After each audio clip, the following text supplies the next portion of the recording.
Hi, my name is Eric Paglia. Welcome to a special edition of the Polar Geopolitics podcast. We're recording live on location here at the Arctic Frontiers Conference in a stormy Tromsø, Norway. It's really fantastic to be here, and we really thank the organizers of the conference for setting up this great little studio for us to record a video edition of the Polar Geopolitics podcast. And it's just so fantastic to be here with all these Arctic experts, and I was lucky enough to have two of them to agree to join me for this episode of the podcast, and the theme is Arctic geopolitics and local communities. So we're going to try to bridge the sort of the big picture issues with some of the stuff happening on a more local level in various parts of the Arctic.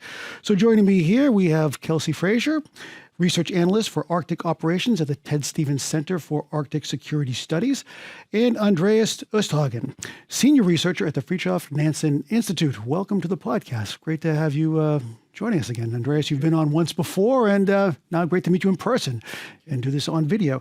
Why don't we start with you, Andreas? The theme of Arctic Frontiers 2024 is actions and reactions. This idea that, the old cliche of what happens in the Arctic doesn't stay in the Arctic, but also sort of the opposite of that, of things happening in other parts of the world are having an impact on the Arctic. So why don't we start by you giving us a sort of a big picture overview of how global trends in geopolitics are affecting the Arctic and how the Arctic is affecting what's happening on a global level. Oh, you start with the small questions. That's great. Let's go big. It's apparent, right? Okay, so I'm focused on international relations, state relations. We could talk about climate, we could talk about other aspects of the Arctic and how, it's impacting international or the globe and vice versa. But only focusing on international relations, it's apparent that when you have tension in other parts of the world, whether it's because of Russia's full-scale invasion of Ukraine from 2022, whether it's increased tension between China and the US over issues that aren't related to the Arctic, but might be to South China Sea or East China Sea, it will have a spillover effect into the Arctic. And the main reason for that is basically the actors that are in the Arctic. Some of these actors, the US, Russia, previously the Soviet Union, right, have had a long history of competition also with an Arctic impact or taking place in the Arctic. And when Russia especially wants to remilitarize itself and also protect its second strike capabilities, it will do so partly in the Arctic, thus also drawing NATO attention, US attention, NATO attention, Norwegian attention to the Arctic again. And this is something that these, say, dynamics or effects we're seeing much more of right now than we did only a couple of years ago, but especially since 2014, really, it's when we've seen the kind of a negative spiral taking place in the Arctic. But that's not the same as talking about, say, a resource race for the Arctic or a lack of governance in the Arctic. These are separate issues, and we tend to conflate them often. And then I just would like also to bring attention to kind of one other set of dynamics that seems to also impact Arctic geopolitics, or where we are today at the start of 2024. And it's this global interest in the Arctic, not so much related to military security stuff, not so much Russia per se, but more this idea that the Arctic is becoming a global hotspot, whether it's because of resource interest, not race, but interest, or climate change, or in general just the attention given to this region. Actors outside, China has been interested in the Arctic for quite a long time. We're seeing that India increasingly are talking about Arctic issues as well. The EU has been talking about the Arctic for quite some time, but seems to be gearing up its engagement as well. So you have this second layer of impact almost, that is not necessarily security, but it's definitely international relations or even great power rivalry, if you want to use those terms. About 15 years ago is when this whole idea of the Arctic gold rush and so forth that really started to gain steam. 15 years later, it seems like it's still going on. The global interest is still actually, the eyes of the world are still on the Arctic at this point. Yes, indeed. I think it has fluctuated quite a bit. It's gone up and down in interest.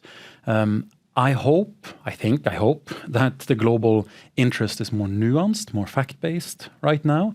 I think most, even those outside analysts or outside countries that are interested in the Arctic, I think they know now that there will be no new Suez Canal type traffic in the Arctic. That Arctic oil and gas is going to be a specialized niche affair, definitely taking place, but who owns these resources is already decided, more or less.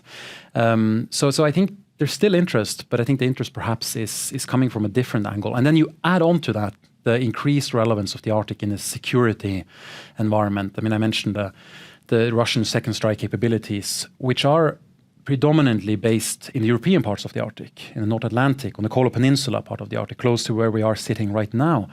But we're also seeing, and I'm eager to hear from Kelsey about this, the U.S. say, concerns over increased Chinese-Russian activity on the other side of the Arctic, the Pacific developments in the Arctic. Well, and I will start from the scientific realm because that's certainly my background. So I approach this from, well, what's changing in the Arctic and how does that then impact the players that are either interested in there or the players that want to be at the table? And so we've seen such dramatic changes that are adjusting what food sources are there, what resources can we actually access. The conversation around Arctic shipping goes up and goes down, and who's trying it, who's developing the next wave of technology that will allow that. All of those factors play into who wants to be there. You know, they either see the Arctic as an opportunity to develop a new skill. They see it as an opportunity to exert dominance in a region that maybe they're having trouble exerting dominance in other regions. But there's an opportunity here to engage at a level that they can't in other places. And so the Arctic becomes an interesting chessboard wherein everyone has an interest, but the ability to exert their influence at that table really depends on what their capabilities are. It's quite dynamic and a lot of fun to engage. I mean, Russia and China recently had a military exercise in the Bering Strait, not far from where you're based in Anchorage. Would that have been possible 10, 15 years ago, Andreas? Or both of you can answer that. It seems like Russia's outlook on opening the door and closing the door has changed quite a bit, whereas before they might have been more keen to cooperate with other Arctic Council partners and sort of keep the others maybe at bay. But now it seems like they're almost opening the Arctic up to some of their other global partners like China and India. Is that a trend you see going forward, Andreas and Kelsey? I mean, to the specific North Pacific component of it, I'm eager to hear from also the U.S. perspective, because it's, for me at least, sitting in the other side of the Arctic, this seems to be a very, if not even interesting, then at least worrying development, at least seen with Western eyes or Norwegian eyes. And as you are saying, it seems that Russia is increasingly turning to China, leaning on China, opening up for China. I think there's still some ambiguity in that relationship. I don't think Russia it wants to be completely dependent on China, whether it's investments or technology or even, say, military collaboration. But at the same time, it's apparent that Russia seems eager on signaling to the West that they are leaning towards China.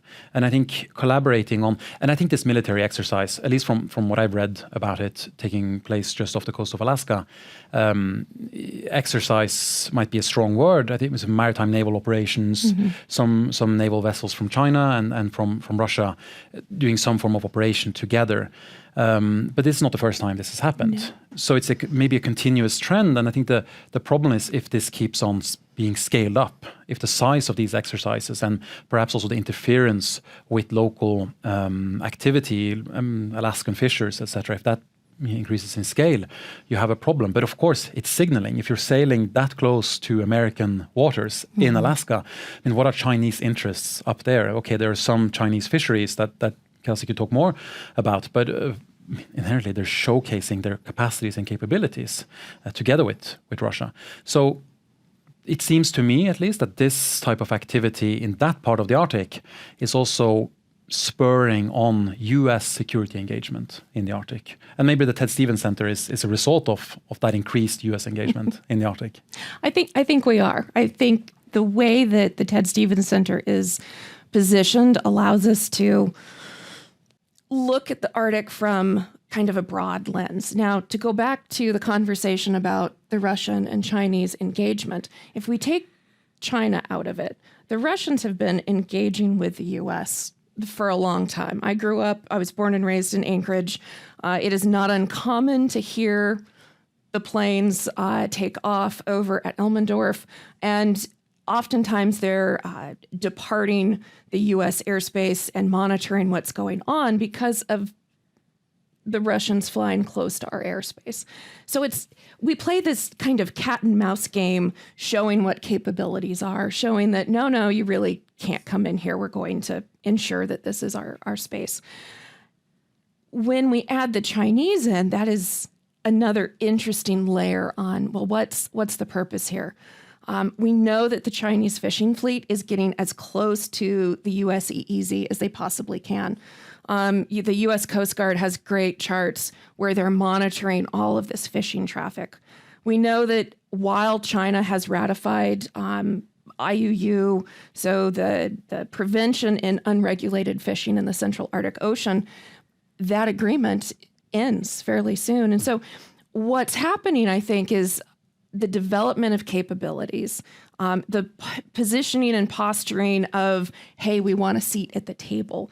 And then it's up to the rest of the community, the Arctic community, to decide, well, how will we allow engagement? What will the new rules be? What will the new norms be? Yeah, sure. No, just building on that exact point. April last year, we saw that the Russian Coast Guard and the Chinese Coast Guard signed an agreement, MOU for cooperation.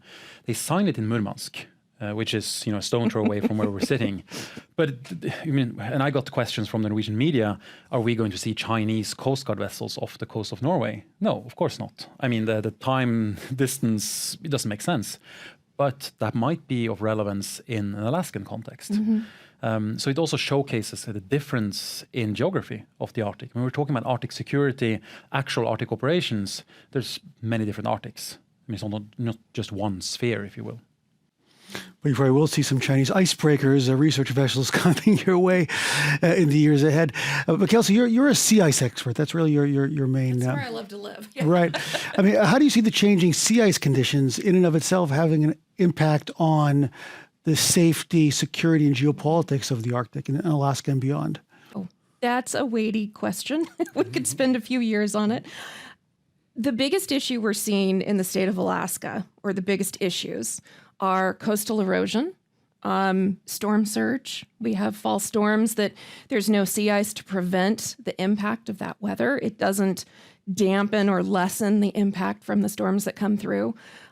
Changes in the Beaufort Gyre, changes in, we're seeing lightning in the Central Arctic Ocean. So all of these weather changes impact how communities survive and thrive. Knowledge that you have gained over 10,000 years of living in a region suddenly is starting to change. And so how do the communities adapt? It's also changing the food sources that we have. We lost 10 billion snow crabs over the last few years. I mean, they just disappeared. And part of it was because we had warm water incursions into where they breed and live. We're seeing pink salmon that are now spawning in Arctic rivers. Communities that didn't rely on salmon are now having to learn to eat salmon. And that dynamic at a small scale feels like, well, these are just regional changes, but it draws attention and it changes where people fish and it changes who's struggling to survive and who is making decisions about how to survive. And the impact there is maybe they're more likely to form a partnership that the U.S. would not like them to have. Maybe they're less likely. Maybe they have an internal struggle. And so the dynamic of the change in sea ice has really far-reaching impacts that we're only starting to unravel. Andreas, I mean, you work a little bit with maritime issues as well. I mean, how do you see the Barents Sea, the changes in the Barents Sea, maybe not so much sea ice per se, but some of these other global trends impacting some of these communities like Tromsø and Hammerfest, Longyear being on Svalbard. What sort of changes are taking place as part of this sort of general geopolitical shift? We're seeing some of the same changes, not sea ice driven per se. I mean, the sea ice more or less stops at Svalbard in wintertime. So no sea ice where we're sitting right now. But we are seeing fish stocks moving further north. Well, one interesting example is the Lofot fisheries. So Lofoten is an archipelago. If you Google Norway, it's the first thing that comes up in pictures. Beautiful part of Norway. A lot of tourists go there, and that's about it now. Before, it used to be the hub for fisheries in the north because they would all congregate to spawn the codwood in February and March. But now that spawning is taking place much further north. So the Lofot fisheries, that is a historical element of Norway, doesn't exist anymore really per se. It's moved further north. So we're seeing the same changes. Also cod is moving, and more cod fisheries seems to be moving into the Svalbard fishery protection zone. I mean, there's seasonal variation depending on what day of the year you're talking about, where the fish actually is at, but it seems to be moving further north, which again hasn't really caused all that much concern or problems yet when it comes to the management regime, the co-management regime between Norway and Russia, but it might in the future, especially with the Russia that we are dealing with. And also because Russia has their own views on the fishery protection zone around Svalbard, and that opens up a whole other ballgame of management questions.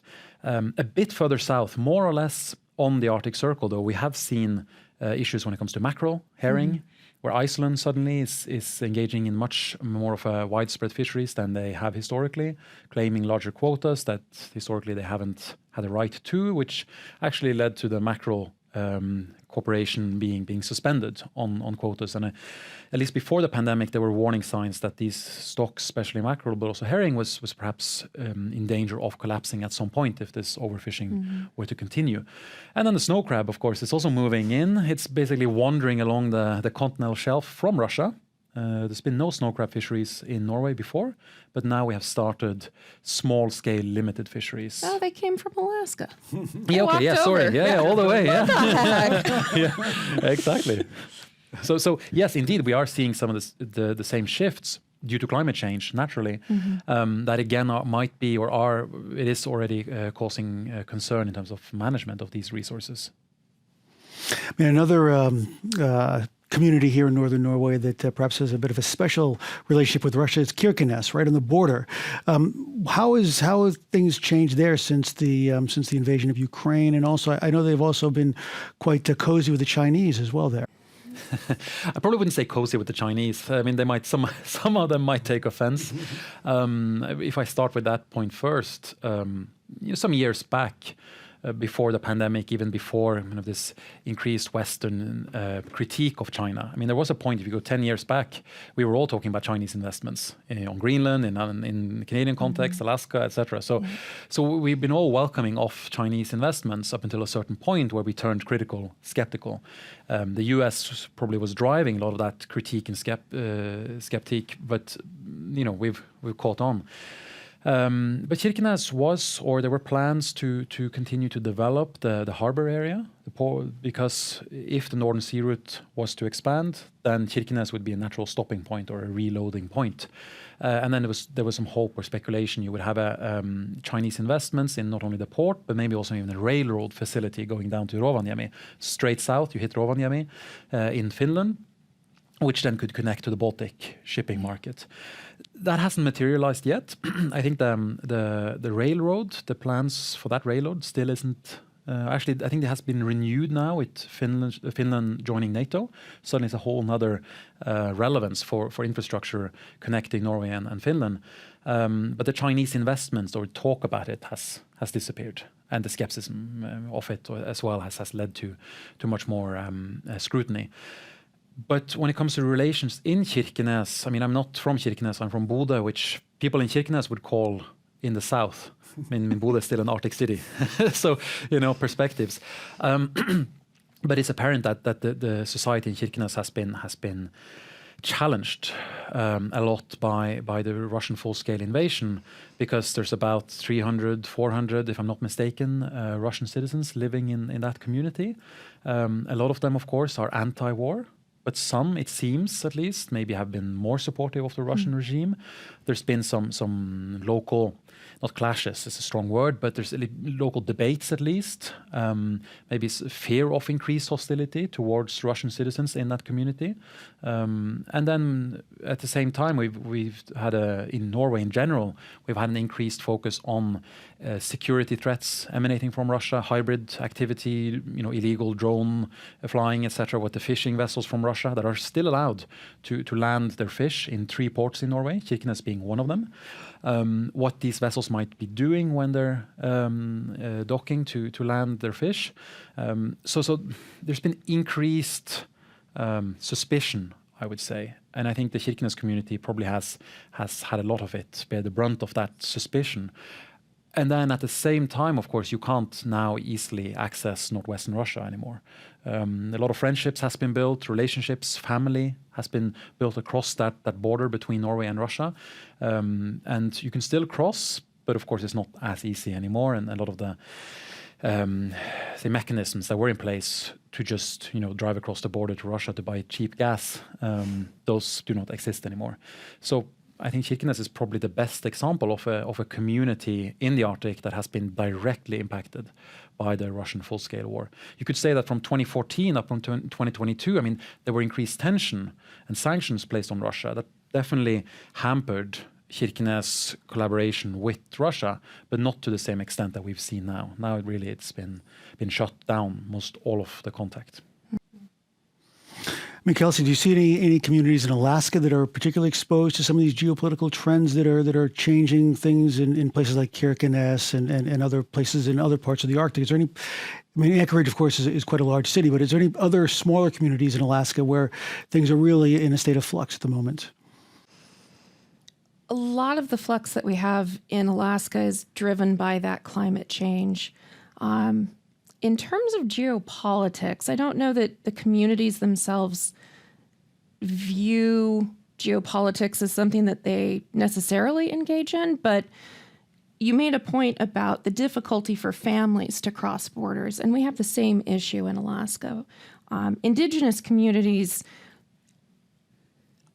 don't necessarily recognize the borders that we like to put forth as governmental systems. And, families on both sides are interrupted here, and they're unable to see their loved ones. They're unable to travel freely and go over and take care of loved ones. And so the dynamic that we have with Russia and their invasion of Ukraine, when we had to stop communicating, significantly impacted those communities. So it's a complicated process in the state, but I think our state has one viewpoint, and the smaller communities are just hoping that we can live in this environment and we can find ways to deal with the climate change that's going on, deal with the fact that our fisheries are decimated. How do we work together to achieve some type of balance? I think the indigenous point as well is a good one. I didn't mention it, actually, maybe typical for an Arctic security scholar to ignore the indigenous dimension, but it's also very much been the case in a Northern Norwegian context. I mean, the Sami are in all 4 countries that make up the Barents region, including Russia. But now the Norwegian, Finnish and Swedish Samis cannot directly engage with the Russian counterparts. Mm-hmm. So that's also a massive similar effect of the conflict. I read a recent article with you, Andreas, where you're talking about certain myths about the Arctic. And one of them was about climate change, saying that climate change is not the driver of everything as in the Arctic, as some believe. Could you perhaps explain why climate change is not behind all the changes that are taking place up here? I mean, in that article, I perhaps argued just for a bit more clarity. When we talk about climate change as a causal factor, causation basically, as a driver of security concerns. How is it driving security concerns? I think we need to be, as analysts, as academics in these conferences, need to be clear about it, spell it out. What's the causal mechanism if you really want to become academic about it? But for example, in terms of fisheries, it's a great example. A lot of fisheries, transboundary fisheries, fish stocks are moving, changing their patterns of distribution. That is causing or challenging management regimes, which again might lead to security concerns linked to illegal fisheries or breakdown in fishery management regimes, and Coast Guard needing to step in, and the escalation potential you have there. Voila, okay, so you have climate change linked to security concerns. And you could have examples like this all across the board in an Arctic context, but just saying that climate change is leading to conflict in the Arctic, which you often see these headlines from media, which is fine, to cause attention or to to generate clicks. But I just want people to spell it out.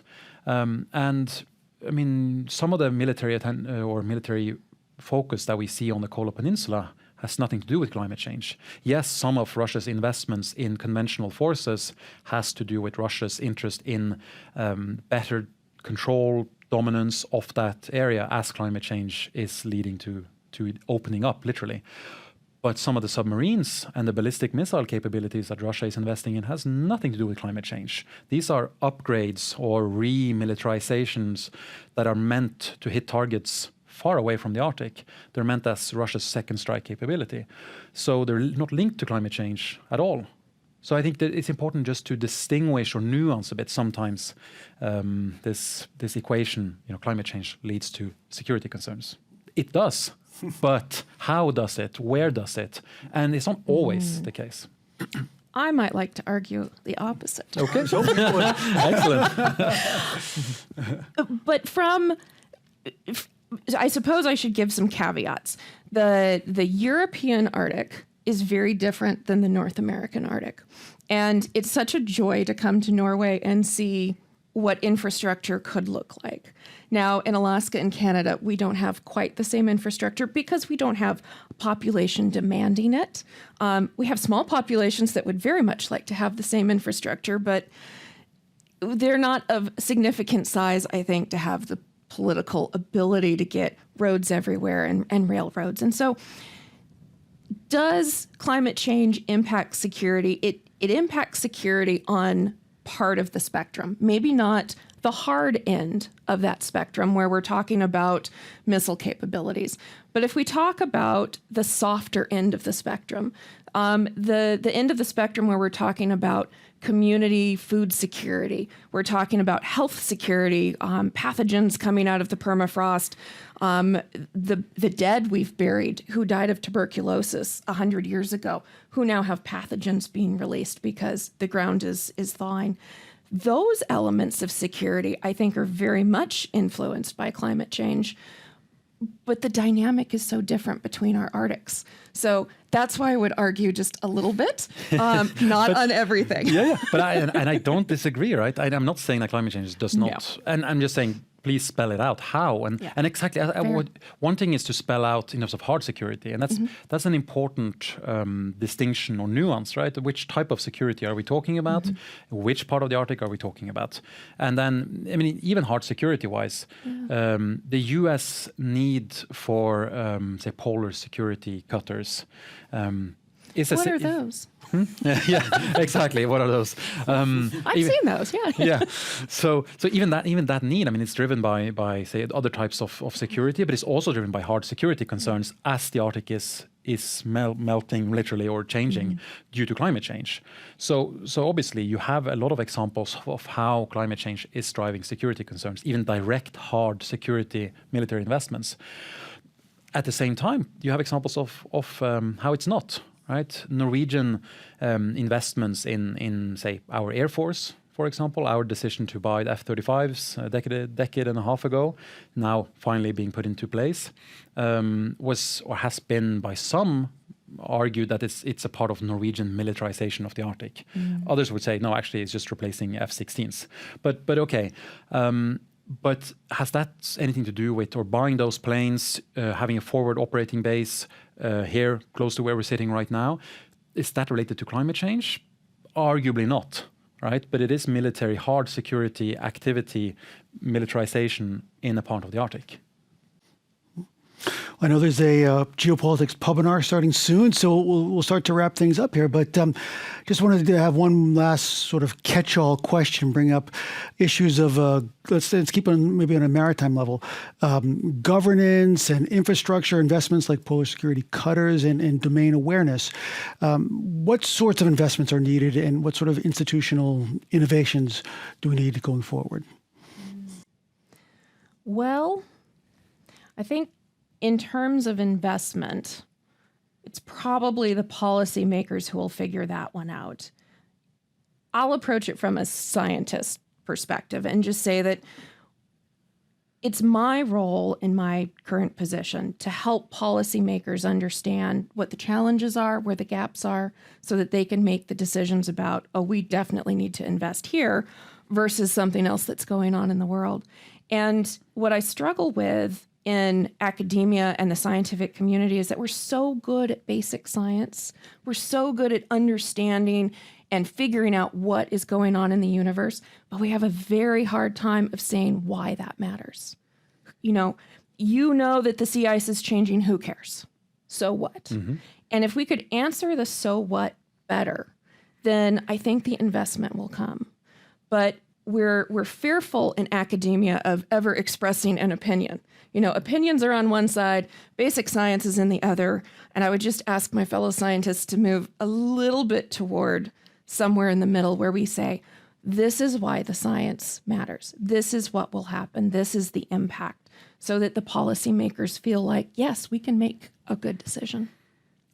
From that, I'm extrapolating more funding for social sciences. Because that's the link. Always, yes. Because but in some ways, I mean, look at the budgets for at least in Norway. Look at the budget that goes into Arctic science. Social science is a tiny part of it. I don't have the percentage right now, but I doubt it's higher than 10%. It's probably closer to 5% of all science funding that comes from the government, which is the primary body in Norway, to fund science, goes to natural science. And it's more expensive, yes, to buy a ice-breaking research vessel and then go out and stay out for 20 days. Or I get that in social scientists. We sit in our offices and do maybe qualitative interviews and go to conferences. But that link, though, understanding why, as you say, climate change or melting sea ice in the Arctic, how that impacts security concerns, as we talked about, how that impacts domain awareness or local communities. The link is social science. So more focus on also that type of research, I think, might be one way of alleviating that. Yeah, so I'm just agreeing with that. But I also wanted to ask, since we might have a few more minutes, sure. And I'm not the host of this podcast at all. Take it away. But, yes. but since I have an expert next to me, what do you think about the U.S., I was going to say submission, but it's not a submission, the U.S. claim for extended continental shelf in the Arctic? Was that, because it's a rather hot topic right now, at least amongst a small group of Arctic nerds, I guess. But there's been some writing, right? The US cannot, because it has not ratified the law of the sea. I mean, it abides by it, it follows it, but it has not ratified because of your Congress and all the issues with that body.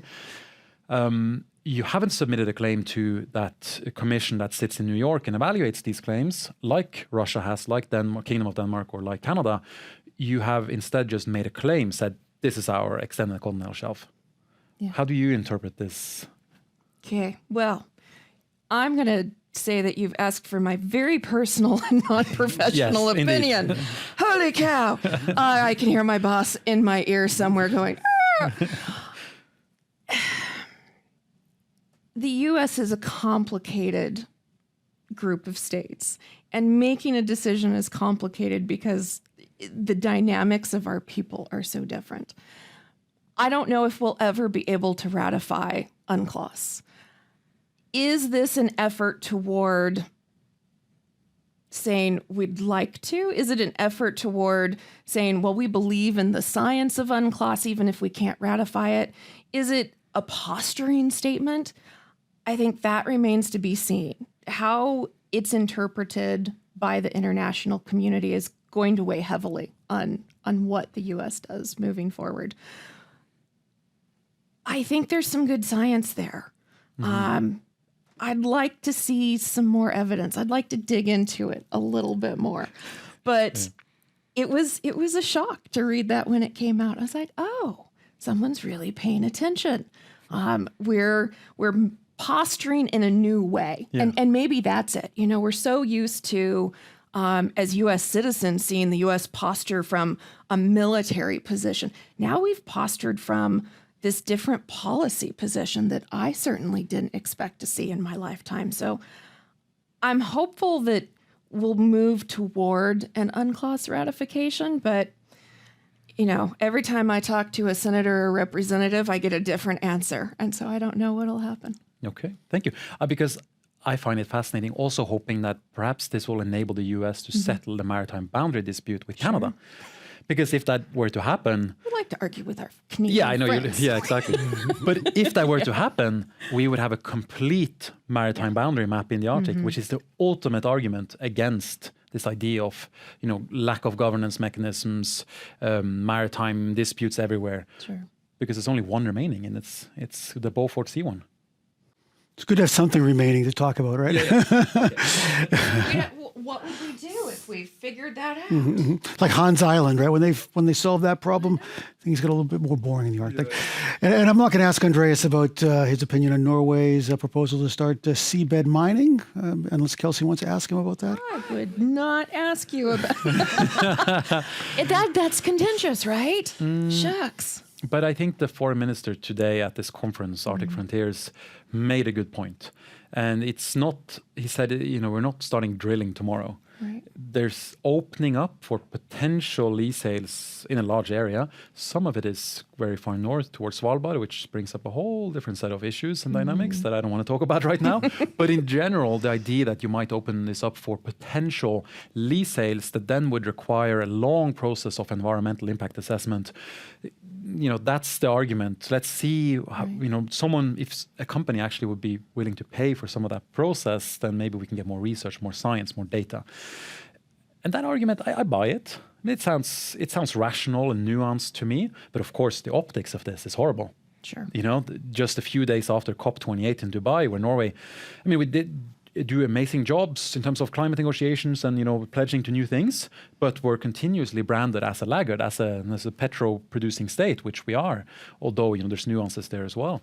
And then a few days after, this news comes out about this, and we're critiqued by neighboring countries, by members of European Parliament, by environmental organizations, etc., etc. So it doesn't look good, I would say. It's a hard balance to strike.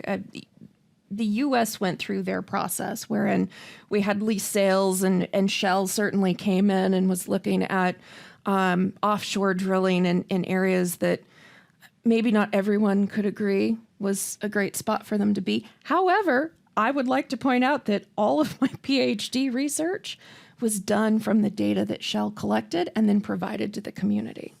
So even though the investment didn't pan out for them, the science is there, and they gave the science over. It's in the public domain. So I'm like, okay, which way do we go? $4 billion US for. I know, right? Yeah. They paid for my PhD. Yeah. They just don't know it. Yeah, it's a good point. Well, I'm sure a lot of the Norwegian money from the state that funds scientific research also comes from Norwegian oil money as well, right? Definitely. But as any country, right, you have the resources you have and you utilize them accordingly. How we should eventually scale down, stop oil and gas development is a big topic in Norway. And I'm not a politician, thank God. But I think if you were to take a vote right now in Norway, should we stop oil and gas drilling tomorrow? I think the population would no. But if you ask, should we stop oil and gas production completely by 10 years? I think the majority would say yes.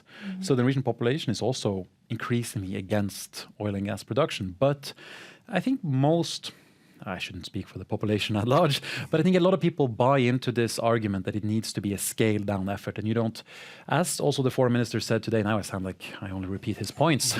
But they were good points. Yeah, good points. And as he said today, it's not like you stop and then you start something else. It's a gradual process of figuring out this. For Norwegian industry, for Norwegian communities that have developed capacity, competence, societies are developed around this industry. Right? Oil and gas inherently is not the activity itself is not an evil thing, right? It makes perfect sense. It's a resource that has enabled us to do what we do as society, but to transition away from it is a struggle, and the Norwegian governments are in that struggle. And I think the current government perhaps they try to take this include everything position, and they're not getting a lot of support on it.